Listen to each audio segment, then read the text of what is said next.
The thing that probably hit me the hardest was when people said they didn't feel any trust, or they felt minimal trust. Not in me as a leader, and not really in each other as teammates. And that really hurt, because this was the first leg of the race.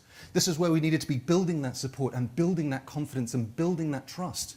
That was the environment we needed, but the environment that we'd created, well, it was shouty, it was entirely performance and task focused, and to be honest, it was just a bit win at all costs.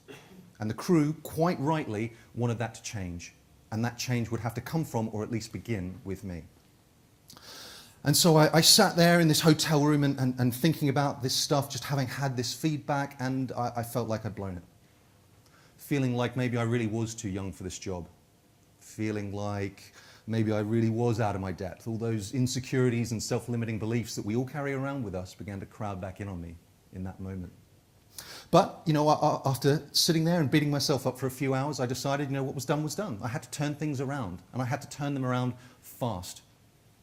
So after a long night, I won't lie to you, of red wine and soul searching, I decided that when I got back on that boat, I was going to be a very different type of leader.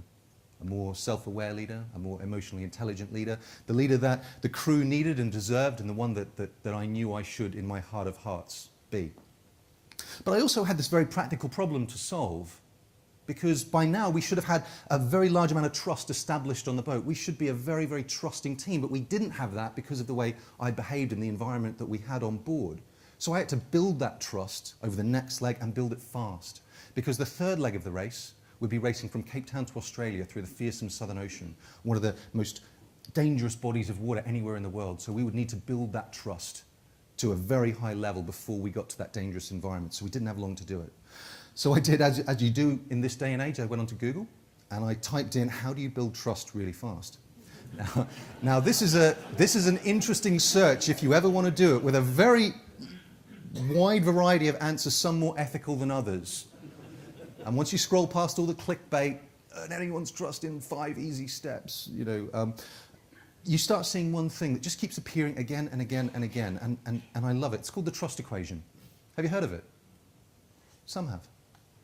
The trust equation is fantastic, and I loved it because, one, it's simple, and I love simple things, and two, because I could view experiences that I had had in my life prior to this, and sort of through that lens, and it just made sense. It really resonated with me. And it goes like this. Oh, there's Rio.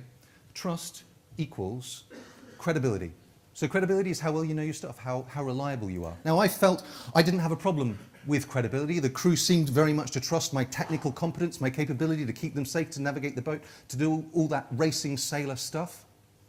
But where I was falling down was on my reliability, because I had talked a fantastic leadership game before the start of the race. We'd come up with mission, vision, values, purpose, acceptable and unacceptable behaviors, a culture where we can challenge each other and all this good stuff. But under the pressure of competition, once we were out there, it kind of went out the window. So I'd said one thing and done something else. So my reliability was really called into question there. And intimacy. So intimacy, of course, is just the process of people getting to know one another. You get to know someone, you reveal more about yourself, they reveal more about themselves, and it's the safety and security that you feel with somebody. And I mean, I'm imagining that in a lot of your organization, you have people like key account managers, yes? Yeah? I mean, the fact that that job is even a thing speaks volumes to the need for intimacy in building trust, having that one person that you can get to know, that you know will answer the phone, that you can build relationship and rapport with your key stakeholder clients. So that's all fairly straightforward. Credibility, reliability, intimacy, and the one I needed to fix really was my reliability. But this is where it gets interesting. It's all divided by self-orientation.